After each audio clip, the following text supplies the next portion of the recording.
Hello students, welcome to the video tutorial for class 12th informatics practices. Today we will be discussing the second part of the chapter Python pandas. Okay, so let's begin. Now today we are going to study about the descriptive statistics. Okay, now this descriptive statistics means you have to cover the statistical topics. That means whatever the things which is related to the statistics, that means for the mean, that can be for the median mode, okay, for the minimum thing or the maximum value, whatever the things which is related to the statistics, okay, means related to the numbers or the graphs and all those things are being covered here in descriptive statistics. It may involve some aggregate functions also. Aggregate functions means whatever the elements are there, it has to be given a particular operation, and that all data elements will be performed by the following operations only. Okay, now see, here we are having the code import pandas as pd.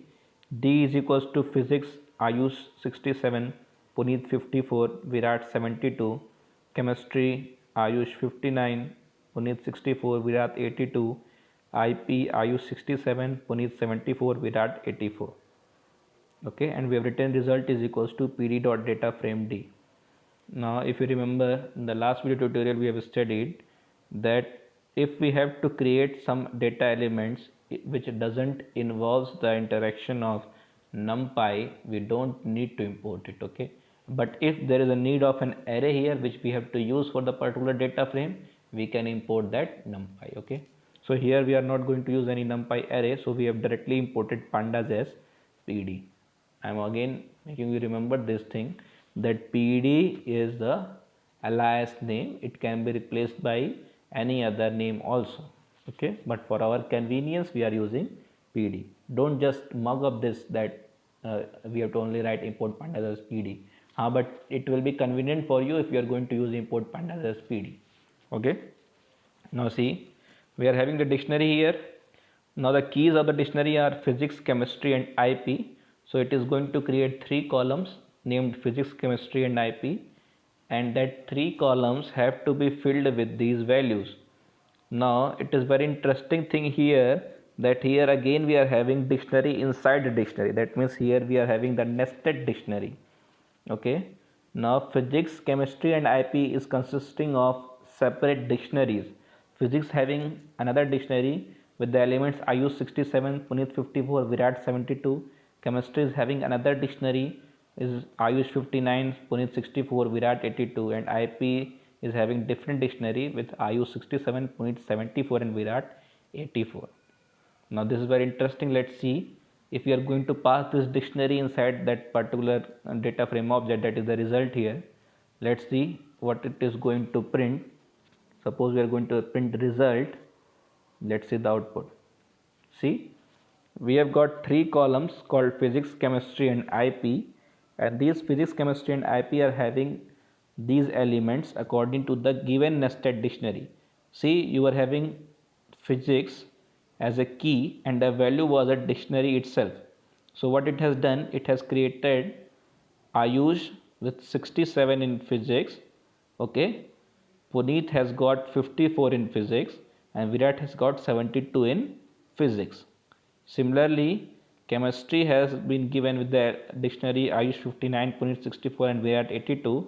So you can see Ayush has got 59 in chemistry, Puneet has got 64 in chemistry and Virat has got 82 in chemistry, as it was mentioned in the dictionary. Okay, again in that particular dictionary D we were having IP, and IP was the key here and the value for that particular key was a dictionary itself. So again in IP we have got Ayush with 67, Puneet with 74 and Virat with 84. Okay, so if you are having a nested dictionary also, you can easily pass it in the form of a data frame. Okay, here the data frame object is result. Now let's see, moving further, what we are going to get. Here we are going to print result dot min. Now result dot min, I have told you in the earlier videos that whatever the function is going to be performed, if it is a function which involves all the data frames or objects, or the data frame elements, it has to be performed on all the elements. See, now we have to find out minimum in the result data frame. Now let's see what should be the output here. See, physics is 54. Now why physics is having 54? You can see in the data frame created, Ayush was having 67, Puneet was having 54 and Virat was having 72 in physics. So accordingly the minimum marks was of Puneet, that is 54. So it has produced physics with 54. In the similar way, in chemistry the minimum marks was of Ayush and it was 59. So it has calculated the minimum marks for chemistry and has given 59. Okay, IP is having the elements with 67, 74 and 84. The minimum value among them was this 67. Okay, and who has got that 67 marks? It's Ayush. Okay, so we have got IP minimum marks as 67, and D type is int 64 again, because we have already discussed that D types provide you the default data type which is being used here. Since here it is int 64, we are getting the output as int 64. Okay, now let's see if we are going to print result.max axis is equals to 1. Now this is an important thing here, that when we are going to mention the axis, it becomes a different topic here. Why? Since if we are not giving an axis, by default it is taking the axis as 0. As in array we have studied that if we are not giving the axis number, the default axis number is 0. In the similar way, if we are not going to provide the axis number here in data frame, it is going to take the default axis number as 0. But now in this one we have written print result.max axis is equals to 1. Now we have to see the axis is equals to 1, and you are knowing that axis is equals to 1 refers for the columns. So what we are doing here, we are going to get the maximum values according to the columns. Now let's see what will be the output here. Ayush 67, Puneet 74, Virat 84. What has happened here? For Ayush, we have seen the three different marks, 67, 59 and 67. And among them the maximum was 67. So we have got Ayush with 67. Puneet has got 54, 64 and 74. So out of them the maximum was 74. So Puneet has got 74. And for Virat the maximum marks was 84. So it has got 84. The thing what has changed here is, earlier we were comparing the elements according to the rows, because the axis was not given, so the axis was 0 there. Now the axis has been taken as 1, and axis 1 refers to the columns, as you know.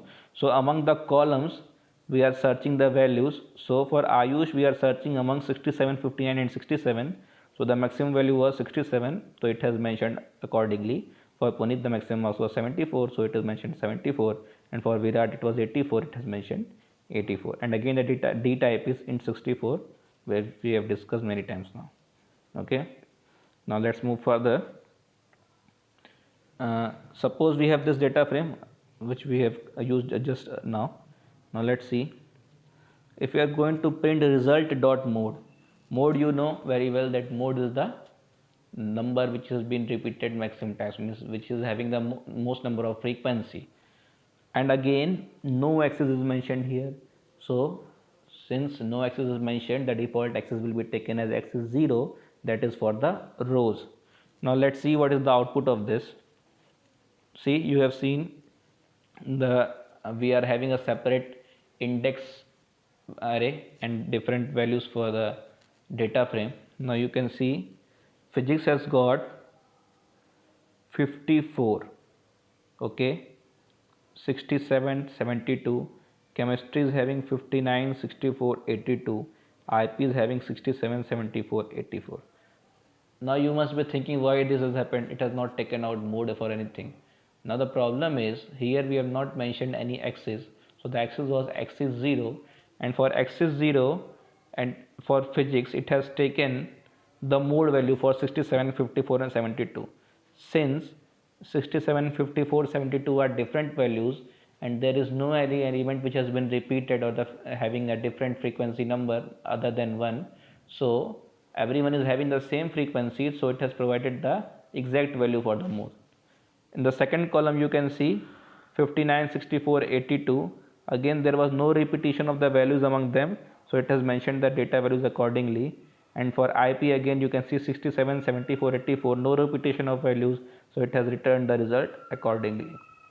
Now what if we are going to write something like this, print result dot median axis is equals to 1. Now you have to be very careful for this thing, that axis is equals to 1. Okay, what is the value for median along the axis 1? Axis 1 means you have to take the elements according to the columns, okay, and you have to calculate the median. Median refers to the average of the values, okay, and axis is equals to 1, that you have to compare according to the columns. So first what will happen, it will take the data frame and Ayush column will be taken, sorry, the Ayush row will be taken, and according to Ayush we are having three elements 67, 59 and 67. So the particular values among the median of 67, 59 and 67 will be mentioned, and for Puneet also we will having 54, 64 and 74. So according to these three elements we will create a median, and for Virat also 72, 82 and 84 we will choose a particular median value. Now let's see what is the output of this. See, the median is 67 for Ayush. Why it has happened? Because Ayush was having the marks as 67, 59 and 67. So among them, if we are going to take out the median, we'll get 67.0 as the output. For Puneet, we are having 64.0 as the output, and for Virat, we are having 82.0 as the output. Okay, so it is just taking out the average. We don't have to use any function especially for that. Whatever the median function is there, you can use it directly. So what it is doing is, it is just helping us to calculate the statistical values. Suppose for the mathematics we have given so many values and we have to calculate the median among them. So it is far too easy to use this median function here, and we can convert that particular elements in the form of the data frame, and once we are having that data frame we can easily use this function median over there, and we will provide the axis number, it will calculate the median for that. We don't have to calculate it by the mathematical operations, we just have to write the function name and it will calculate the result for this. And that's why we are using the programming also. The use of programming is this only, that whatever the problem is there, whatever the situation is there, we have to create a program in such a way that it will sort out the problems there and it can calculate the result faster. That only we are doing here. Okay, median is calculated in fraction of seconds. Okay, now next thing, if we are going to write print result dot mean axis is equals to 1, again median, mean. Okay, so median and mean is different thing. Mean means average. Just I think I have told something earlier as a mistake here, because median doesn't means the mean. Median, you are understanding that median has to be the central value among them. So among 54, 59, 67 and 67, 59, 67, the middle value was 67, so it has taken the middle value as 67. For Puneet, the middle value was 64, it has taken the median value as 64, and for Virat it has taken the minimum value median value as 82. Why it has happened? Because first of all it will arrange the data according to the ascending order, and then according to that ascending order it will calculate the median. Those students who have already you have studied in class 10th, you must know this thing, that whenever we are going to calculate the median, we have to just first of all calculate them in ascending order, and then after calculating in ascending order we have to choose the central value among them, and that is known as the median. So that only it has done here. I think I have by mistaken I have told this, that it was known as that particular average, but average is to be calculated in mean here. Okay, now see, in mean here we are writing Ayush 64.33333, Puneet is this much, Virat is this much. Okay, now this is calculating the mean among the axis is equals to 1. I don't think there is a problem now, you are knowing this thing. Okay, now let's move further. Print result dot sum axis is equals to 1. Print result dot sum axis is equals to 1. What it is showing, that axis has to be taken as 1 and you have to calculate the sum. Okay, now for Ayush you are having elements as 67, 59, 67, so it will calculate the sum for that particular Ayush. Then for Puneet, it will calculate the sum by adding 54, 64 and 74, and for Virat also it will calculate the sum by adding 72, 82 and 84. Let's see the output here. See, for Ayush it has calculated as 193, Puneet has been calculated with 192 and Virat with 238. Okay, I think that is not a problem now. If we are going to write result.count, what this count function is going to do, it will count the number of elements. Okay, so for result.count x is equals to 1, Ayush is having 3 elements, so it will count as 3. For Puneet again we are having 3 elements along that particular thing. For physics also, for chemistry also, for IP also, so count will be 3. For Virat again we are having physics, chemistry and IP, so the elements has got 3 as a count. So let's see what will the output here. See, Ayush has got 3, Puneet has got 3 and Virat has also got 3. Not a problem here. Let's move further. Now let's talk about this quantile and var function. Now this is a very important term here in Python pandas, this quantile. Actually you don't have to go in a mathematical way that what is quantile means. I'm just going to explain you, but you don't have to perform any mathematical operations to calculate quantile. Okay, so don't worry about the mathematical operation. Let's find out what is quantile. Okay, so quantile of a value is the fraction of observations less than or equal to the value. So suppose if we are given any particular value and we have to search out that how many values are less than this and how many values are greater than this. Okay, so that is under the quantile. So the quantile of a median is 0.5. Why 0.5? Because median is the central value, so the central value is approximately at the 50% of the total data set. So the 50% data set values will be below it and 50% data set will be above it, because in ascending order it is already arranged, and 50% that means it is at the center. So 50% of the data set will be behind it and 50% of the data set will be ahead of it. Okay, so it is the median is taken as the quantile is 0.5. Okay, the quantile of median is 0.5 by definition, 25 percentile. Okay, now this interquartile range,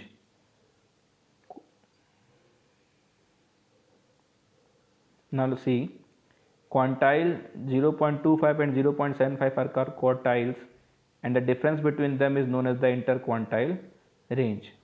Now see, this difference between them, that means the quartile difference here 0.25 and 0.75, if they are going to be subtracted, the value which we are going to get will be known as the interquartile range. For here Q1 is the 0.25 quantile and Q3 is the 0.75 quantile.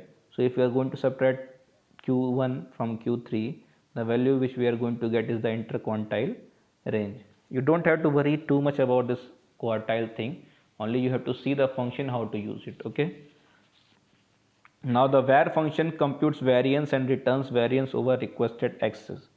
Var function computes variance. Okay, so variance also you don't have to be worried about this thing, that what is variance. You will be studying in mathematics also, and it is possible that you might have studied earlier also. There's not a problem here. So var function will compute variance and returns variance over requested x's. Okay, now for example we are writing print result dot quantile q 0.25, 0.5, 0.75, 1.0. see, the output will be somewhat like this.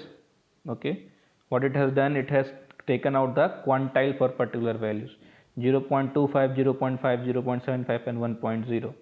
so for physics the quantile will be 60.5. that means 60.5 is the value which is the 25th percentile for physics. Okay, whatever the data values will be there, that 60.5 is the value above which there are 75% of the values, and below is the 25% of the values. For chemistry 61.5 is that value. So 61.5 is that value which is above which the values are 75%, okay, and 61.5 is that particular value below which there are 25% of the data sets lying. You are getting it? Means whatever the value has been taken out here, calculated out here, it is that particular value above which there are certain set of elements and below which there are certain set of elements. Now certain set of elements have been decided according to the quantile. The quantile is 0.25, then 25 percentile is been taken. So 25% of the values is below it and 75% of the values is above it. Similarly, 0.50 is given, that means 50% of the value is below it and 50% of the value is above it. For 75, it is the 25% values are below it and 75% values are below it and 25% values are above it. I think it's clear now. You don't have to be too much worried about these things. Okay, let's see the function for this variance. You can write this method print result.var and it will calculate the variance for you. Let's see the output physics chemistry IP, and it has provided you the variance values. You don't have to go into mathematical operations. Again, I am repeating it. Only you just have to know that what is the function which is to be used for taking out the quantile and variance. Now next thing is applying functions on a subset of a data frame. Subset of a data frame means if a data frame is already provided to you, you have to choose the particular, like it is just like array slicing. Okay, so here also we are having data frame slicing. That means if we are going to have a subset of a data frame, how we can take out that subset or how can we manipulate that data frame subset. Let's see. Print result physics chemistry dot max. Now what we are here doing is we have to take two columns physics and chemistry, and for both these columns physics and chemistry we have to take the max value. See, earlier we were using each column separately, now we are using multiple columns at the same time and we are operating with the same function for those columns.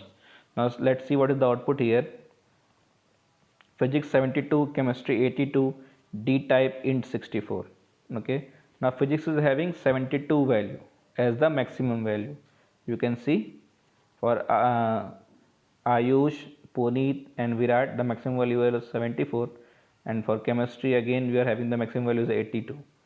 And why it has calculated for these two columns only? Because we have mentioned in the code that print result physics comma chemistry dot max. So only two values we have given for the column, so it has calculated those particular columns only. Okay, now print result dot loc Ayush Puneet comma colon dot max. Now what we are doing here is we are using this loc particular function. This is used for locating the rows. Okay, loc means locating the rows. So what you have to do is you have to locate these particular subset of rows, that Ayush and Puneet, and you have to take the maximum of this. Let's see the output here. Now if the data set is for Ayush and Puneet only, the maximum marks among Ayush Puneet is to be mentioned. Okay, now see, among Ayush and Puneet the maximum marks was 67, so the output is 67. Again for chemistry among Ayush and Puneet the maximum marks was 64, so the output is 64, and for IP among Ayush and Puneet the maximum was 74, so the output is 74. I think it's clear. Now if you are going to write print result dot loc Ayush Puneet physics chemistry dot max, see here we are choosing the rows also and as well as the columns. So let's see the output here. It is physics 67, chemistry 64, D type int 64. Now it has happened because we have choose the subset Ayush comma Puneet physics and chemistry. So we don't have to consider the IP marks here, and also we don't have to consider the Virat's marks here. Only what we have to consider is we have to consider for Ayush and Puneet, and the subject to be regarded are physics and chemistry, and we have to calculate the max among them. So for Ayush the maximum marks among physics and chemistry was 67, so physics is what 67, and for chemistry the maximum marks among Ayush and Puneet, okay, is for Puneet, that is 64, so the output is 64. Okay, I think it's clear now. So we'll be meeting in the next video lecture. Thank you, students.